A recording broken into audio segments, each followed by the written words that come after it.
Hey, good morning, YouTube. Well, next part of this project involves, as the title suggests, using a finger joining bit to get nice, even rails. So I have all of this scrap oak. It's old pallet oak that I've milled down all to the same length years ago. All of it stayed stable except for one piece. They're all the same width, which is just about a ½ inch or so. And so what I want to do is I want to join these together to make longer pieces.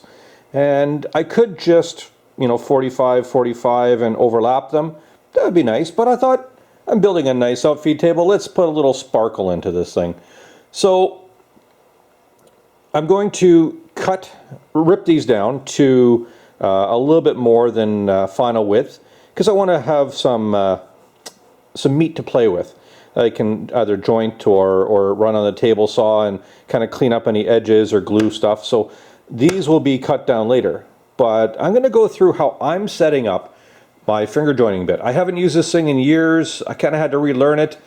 I got it from Lee Valley, I don't know, maybe 7-8 years ago. I had one project I used it on, and after that, haven't touched it. So I thought, hey, this is a way to sort of remind myself how to use this thing and have some fun along the way. So, all right, so Rex is out with me and he gave me a couple tips on this here.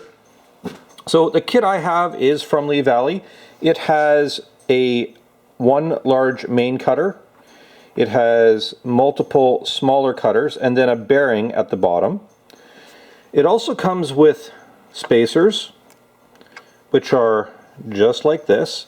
And they all sit on top, so they all stack on top of each other. I've done a few test cuts with what I have, and the issue I'm having is that the slots are a little too narrow. The interesting thing is, I found buried underneath some of the other things are these tiny, tiny little shims. And I'm getting the idea that they're used to shim up and down on the cutters to get the perfect adjustment so that the fingers all fit together and everything works really nicely. What I was doing was trimming down the ends of the boards. So here are the test ones that I've done, and you're going to need a bit of extra stock so that you can dial this set of finger joints in just perfectly. These are the ones I've done. It lines up nicely, but I've actually nipped a bit of the fingers off to get them to fit better because, as you can see here, even at that, I still have a bit of a line here, and I got to whack it together pretty hard, and I'm pretty sure once I put some glue on there, it's not going to, be as evident, but there may be still a bit of a line. So I want to improve that, and I'm pretty sure if I widen out those fingers a bit by putting those shims in between each of the cutters, that I'm going to get a better result. So I'm going to take this apart, put those shims in, and see what happens and see if that improves my cut. Now, when setting up these multiple headed cutters that are adjustable, there's a couple things. Infinity Tools has a really good little PDF outline that you can use for that. That works really good. It tells you how many cutters to use for each of them. The other thing you can do, because the way this works is you want an equal, this is going to create a finger sticking out on the bottom, and then it's going to create a thicker groove on the top. So all you're going to do is you're going to bring your stock up to it. You're going to make sure it rides on the bearing. Put in enough cutters until you get to the thicker cutter at the top right here. You can see how it has a much bigger piece of carbide. It's a thicker one. And make sure it sits where the bearing and the top cutter are about equal. And if that sets up, then I think you're pretty darn close for this. And then you're going to be able to adjust. One thing to keep in mind with this setup is that you're going to need a router table that adjusts. You can't use it in a hand router. Maybe you can, but I don't think it's going to end well. You need a fence to ride the piece on, something to keep it at 90 degrees to that fence and the bit. So I think from that perspective, it's probably best that, Incra makes a great one. I have the Jessam one. I've had this for about 15 years. It has been beaten up, run through, and it's still running perfect. And something with a fence that's easy to move front and back is optimal. So let me play around with this a bit more. I'm going to put all the other cutter heads back on top, adjust it all, and tighten it down, and then do a few more test cuts and see what happens. So the cutter is all back together. I have a sacrificial board here, which is at a nice 90 degrees to the fence that the board will sit in. I've also marked the side of the board that's going to sit along this fence, so I get nice 90-degree cuts each time. I also trued this up on the miter saw. So I'm going to make a few test cuts, goof around a little bit, and show you what I came up with for the optimal setup. Aha! Success! So by taking all the shims out and adjusting the fence so it was perfectly in line with that bearing, I get a really nice line here. The joints fit together beautifully. Like, honestly, you may not be able to see them if you're really careful. And it's strong, like a little couple taps with a hammer, and it's not easy to pull apart just mechanically without any glue.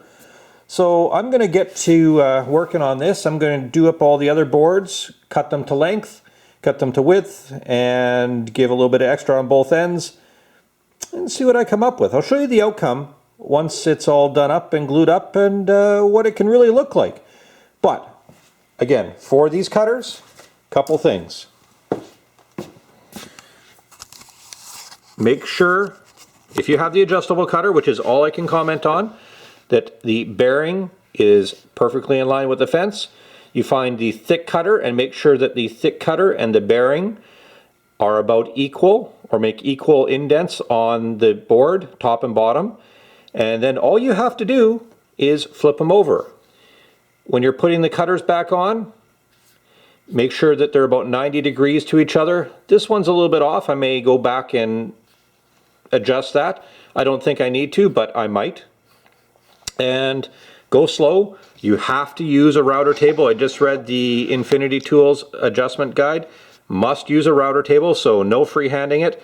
And use a block of wood backer that's at a nice 90 degrees, so you can push the unit right into the blade and keep that long edge perfectly aligned with the cutters. Go slow, go easy, you're going to get great results. Okay, so I'm ready to start gluing up the finger jointed boards. I've arranged them basically in length and hopefully closer with color and grain pattern and that type of thing. It's the best I can with what I have. One issue I came up with is that I have to make sure that I have two that are long enough to span the entire width, and I was able to go through those. Otherwise I'd have to do 3 finger joints, which not a big deal. Again, you can just make it as long as you want. There is enough variation that I'm definitely going to have to put them all through the joiner and planer. That's okay. I got enough thickness. I'll just take a whiff off of each. I'm just going to get some glue in there, use my little cheap epoxy brush, get that all in good. I have clamped it at one end, and I'm going to use a hammer to give it a little bit of a tap tap.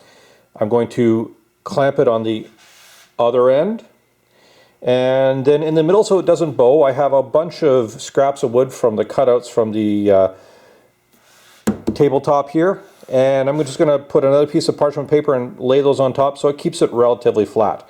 So this is the first thing that this outfeed table is going to be working for, and it's working great. It's beautifully flat and it's everything I need, so let's make it look better.